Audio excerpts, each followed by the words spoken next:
দেশের সমগ্র উপকূলে বৃষ্টির কারণে সাতক্ষীরার আম ব্যবসায়ী ও চাষিরা লোকসানের মুখে পড়েছেন।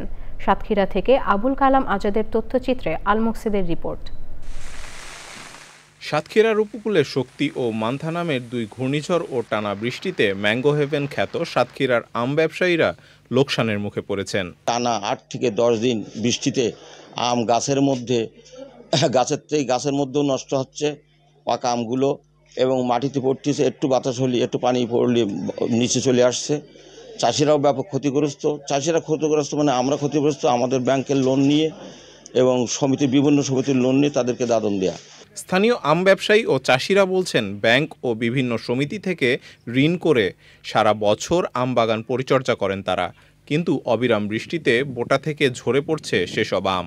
সাতক্ষীরায় টানা বৃষ্টি থেকে আমরা বাগানের আম ভাঙতে পারতেছি না, তাতে আমরা খুব ক্ষতিগ্রস্ত হয়ে যাচ্ছি। আম পেকে সব তলায় পড়তেছে। প্রচণ্ড পরিমাণে আম গাছ থেকে ঝরে পড়ছে। এই আমগুলো ঠিকঠাক মতো সংগ্রহ করা সম্ভব হচ্ছে না, কাস্টমারকে দেওয়া সম্ভব হচ্ছে না, ফেলে দেওয়া লাগছে। কুরিয়ারে আম দিতে সমস্যা হচ্ছে, কাস্টমারের কাছে পৌঁছাতে সমস্যা হচ্ছে অতিরিক্ত বৃষ্টির কারণে। কৃষি সম্প্রসারণ অধিদপ্তর বলছে, প্রাকৃতিক এই দুর্যোগ আম ব্যবসায়ীদের আর্থিকভাবে বড় ধরনের ক্ষতিগ্রস্ত করবে। বড় ধরনের একটা ঝুঁকির মুখে আছে ঝড়ের কারণে বা বৃষ্টির কারণে।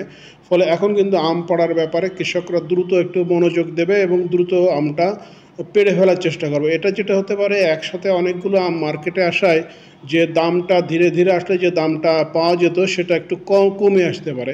সাতক্ষীরা এই মৌসুমে আম উৎপাদনের লক্ষ্যমাত্রা ছিল 70,000 metric ton. Al Muksid, channel I.